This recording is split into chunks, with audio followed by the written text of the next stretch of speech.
E aí, Merval, como está? Tudo bom, Sandenberg? Boa tarde, ouvintes. Boa tarde, Cássia. Boa tarde, Merval.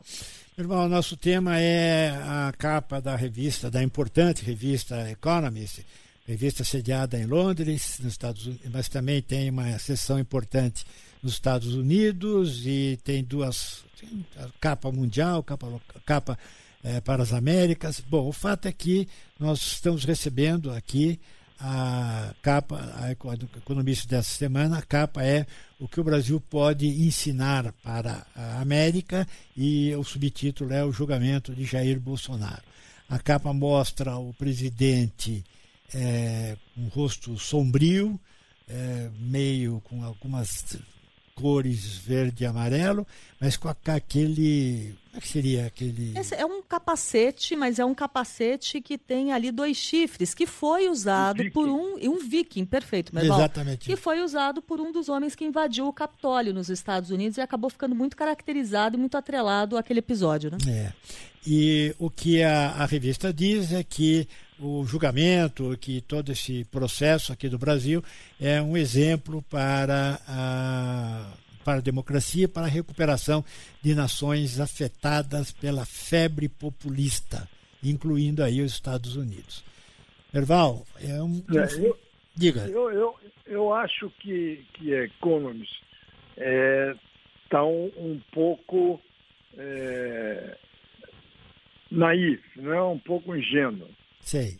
Ela tem toda a razão em dizer que o processo contra o presidente Bolsonaro é um exemplo para os Estados Unidos, porque os Estados Unidos falharam na punição dos culpados pela invasão do Capitólio, inclusive o próprio presidente Trump.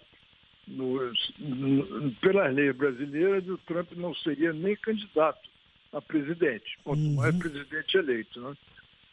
Eu acho que eles têm toda a razão nesse ponto. Certo. É um exemplo de como a democracia pode reagir a tentativas de golpe, tentativas de supressão. Agora, infelizmente, nós temos ainda um Congresso que, como está mostrando nos últimos dias, continua no passado, continua fazendo força para ficar no passado. Todas essas mudanças constitucionais que eles querem promover para se defender, para se proteger, isso é um exemplo de má política, é um exemplo de como o Congresso não deveria se comportar num regime republicano.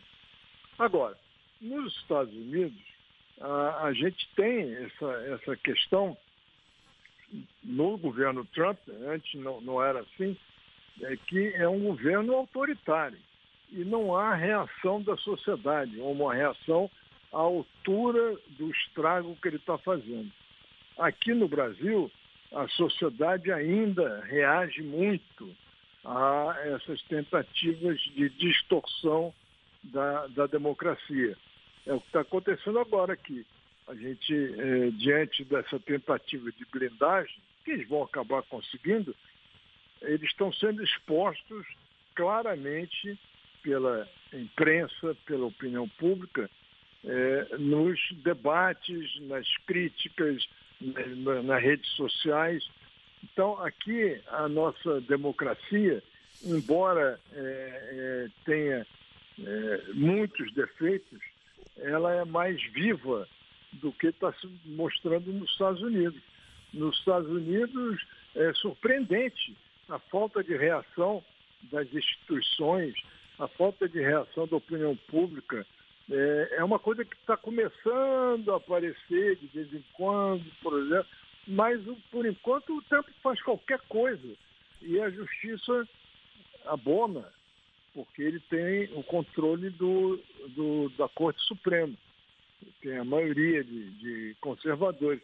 Mas esses conservadores não poderiam aceitar certas medidas do Trump, como intervenção do Banco Central, e mudança no IBGE lá dos Estados Unidos para exatamente modificar os números que retratam o país.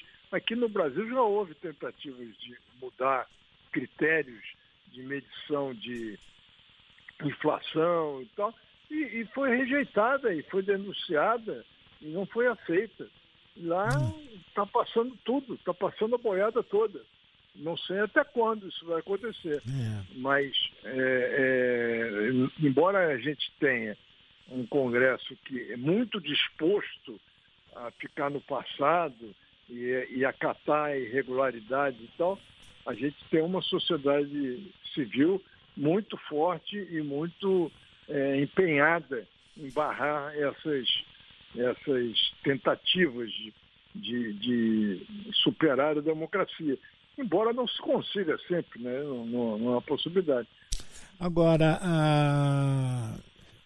a revista também faz ressalvas, né, ao amplo poder do Supremo Tribunal Federal, como nós também temos feito aqui, né, meu irmão?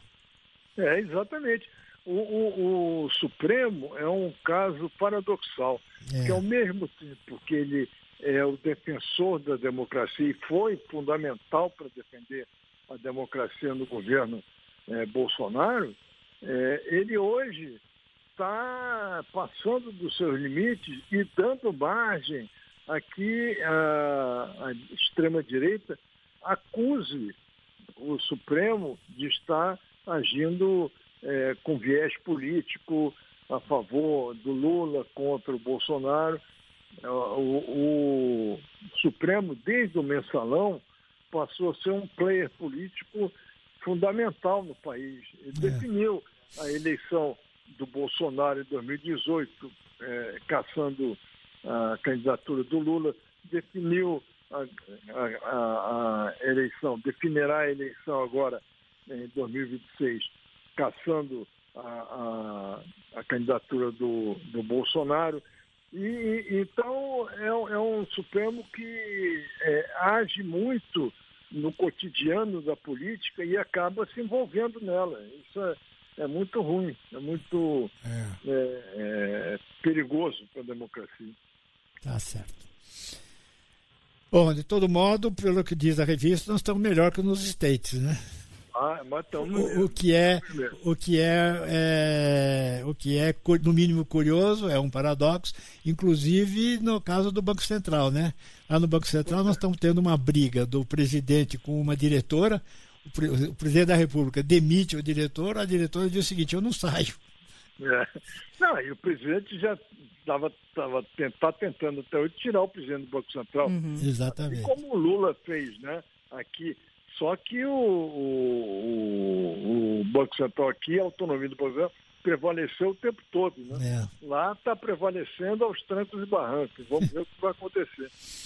Merval Pereira, obrigado, Merval. Até amanhã. Até amanhã, senhor.